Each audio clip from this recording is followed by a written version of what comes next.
Assalamualaikum warahmatullahi wabarakatuh. Bertemu kembali dengan Ibu Lina dalam mata pelajaran administrasi umum. Baik anak-anak, sekarang waktunya untuk masuk ke bab kedua, yaitu tentang jabatan, tugas, dan uraian pekerjaan pada kegiatan administrasi. Nah, di pertemuan awal ini di bab 2 kita akan membahas dulu mengenai pengertian jabatan. Oke, mari didengarkan ya nak dengan baik. Jadi kegiatan pekerjaan di suatu perusahaan ini kan pasti tidak akan berjalan dengan lancar jika tidak memiliki struktur organisasi yang baik dan jelas. Dan dalam struktur organisasi tersebut tentunya terdapat posisi jabatan dan tugas dari staf dalam kegiatan administrasi.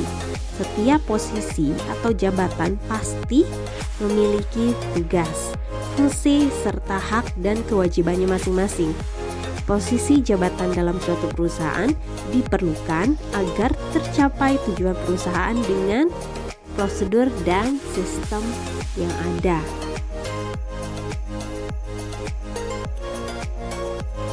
Dalam Kamus Besar Bahasa Indonesia atau KBBI, jabatan diartikan sebagai pekerjaan dalam pemerintahan atau organisasi.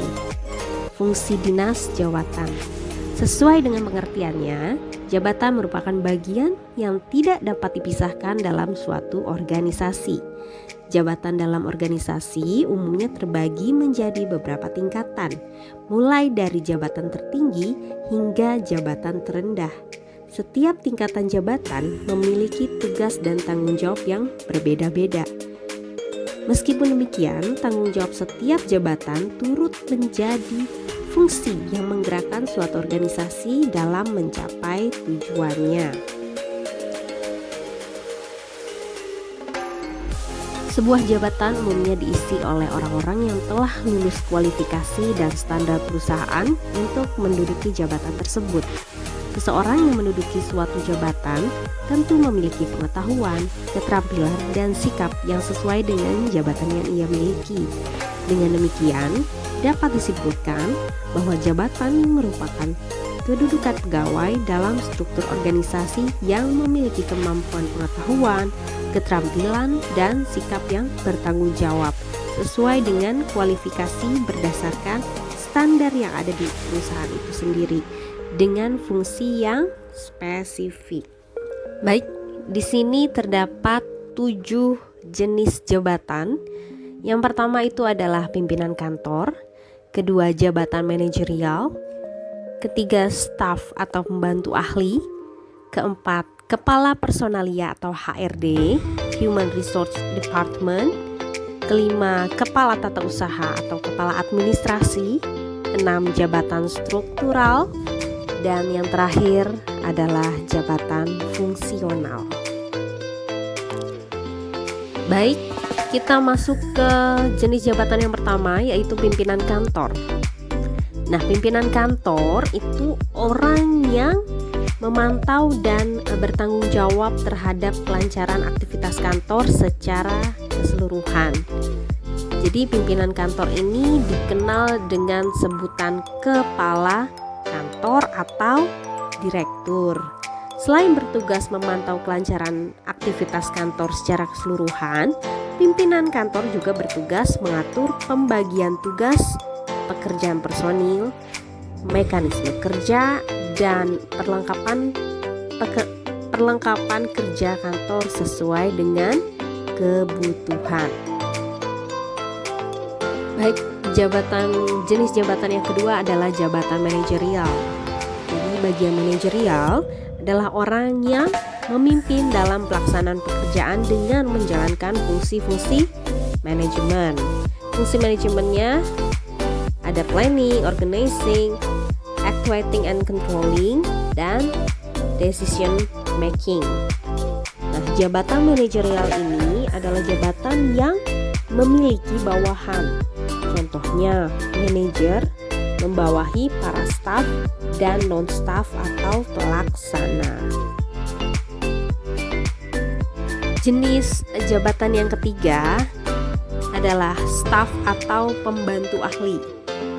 Jabatan ini diisi oleh para tenaga ahli yang cakap dan mampu dalam bidangnya. Staf atau pembantu ahli bertugas membantu administrator dan manajer dalam melaksanakan pekerjaan-pekerjaan kantor. Contohnya adalah staf simpan pinjam, staf akuntan, dan staf pemasaran. Baik, jenis jabatan yang keempat adalah kepala personalia atau HRD atau Human Resource Department. Jadi orang yang memiliki jabatan ini bekerja di bagian khusus kepegawaian. Mereka bertugas untuk menentukan tenaga kerja yang sesuai dengan yang dibutuhkan oleh perusahaan. Selain itu, HRD juga mengatur dan mengkoordinasikan hak-hak pegawai seperti jatah cuti pegawai, santunan kesehatan, dan lain sebagainya. Kita masuk ke jenis jabatan yang kelima, yaitu kepala tata usaha atau kepala administrasi. Nah, kepala tata usaha itu adalah orang yang menentukan garis-garis besar kebijakan dan tujuan yang harus dijalankan oleh kantor, serta memberikan pelayanan teknis dan administrasi kepada semua satuan unit. Tugas dari bidang CTU ini atau tata usaha ini meliputi perencanaan, laporan, kepegawaian, keuangan, rumah tangga, keprotokoleran, perlengkapan, dan peralatan kantor. Baik, kita masuki jenis jabatan yang keenam, yaitu jabatan struktural. Struktural yaitu keberadaan jabatan struktural ini secara tegas diatur dalam sebuah organisasi. Nah, contoh dari si jabatan struktural ini misalnya ditemukan pada struktur kepemimpinan Pemda atau pemerintah daerah ya.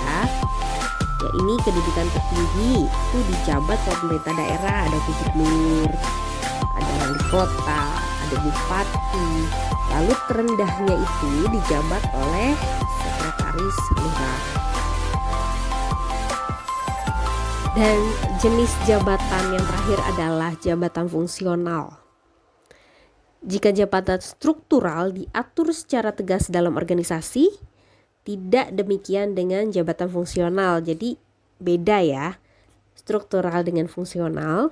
Nah, meskipun secara teknis jabatan fungsional tidak tercantum dalam struktur organisasi, jabatan ini tetap memiliki tugas pokok dan tanggung jawab yang sangat penting.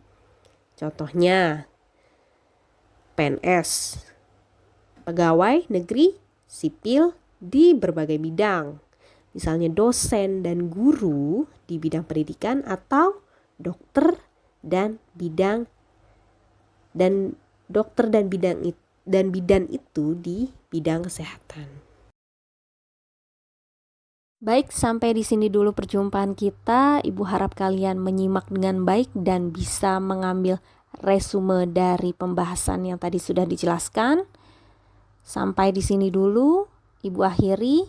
Wassalamualaikum warahmatullahi wabarakatuh.